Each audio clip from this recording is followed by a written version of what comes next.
Hello and welcome to this third video in a series of 6 videos for Module 5, which focuses on design thinking. In this particular video, we'll examine generating and designing. And in doing so, we understand that this is the second step of a 4-stage design process.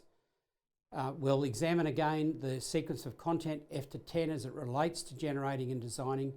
We'll discuss sequence of steps and decision making, sequence, branching and iteration, provide you with some examples, and I'll conclude with a final word. So in generating and designing, again, highly recommended resource for this module is the Digital Technologies Hub.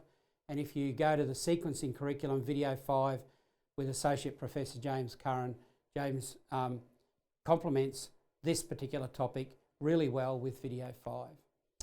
And you can see there that this is the second step in that four-stage design process. So key components in the digital technology subject area is designing algorithms and user interfaces. An algorithm is defined as a step-by-step set of procedures required to solve a problem, and it can be described in many ways, and flowcharts are often useful in visualising an algorithm. So in this focus on designing algorithms and user interfaces, understand that the user interface is defined as the characteristics of the boundary between users and a computer system, or the manner in which users interact with computer hardware or software. In terms of the sequence of content F to 10, note that there's no statements relating to F to 2 and 3 to 4. Therefore, our work that we did earlier on investigating and defining becomes really important as students develop this understanding in F4 of a sequence of steps and decision making. The order of the steps matters as well, and the increasing sophistication that goes across to year 10. So in 5 to 6, 7 to 8 and 9 to 10, you can see that sequencing, branching and iteration or repetition is introduced in 5 to 6, and this is built upon and is critically important all the way through to year 10. So it's still largely about design, but the students need to be solving problems they've defined.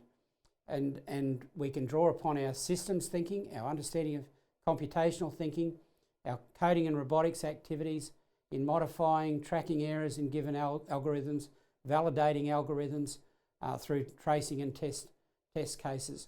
And we introduce this notion of structured English as pseudocode. Here's an F2 example where Amy has a new student in a class. She's been asked to help the new student find her way to the playground. Amy takes a series of digital photos of places along the way. She organises the photos into a sequence to show the way from her class to the playground. Those participants in this course who are teaching prep year 1, 2, you might be able to modify this particular example. And here's a possible task example for F2. A 3-4 example is where Max, in this case, needs to classify mini beasts for his project.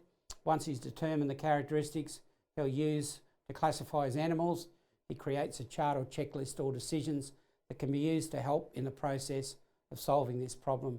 And there's a particular possible task example that Max might have developed. So the 5-6 example is there for you to take a look at, and a possible task example. And you can see the increasing sophistication happening through to the 9-10 example. You can stop the video and you can revisit this as it suits you. And you can see this possible task example has come a long way from the F2 example. So to conclude this video with a final word again, thank you for viewing this video 5.3, using the handout, engaging in the Module 5.3 activities differentiated for F2, 3, 6, 7 to 10. And again, remember to keep working on your quiz however it suits you best throughout this module. And we've got the engagement and extension activities and the optional activities for you. Again, thank you so much for viewing this video, and all the very best in this particular professional development.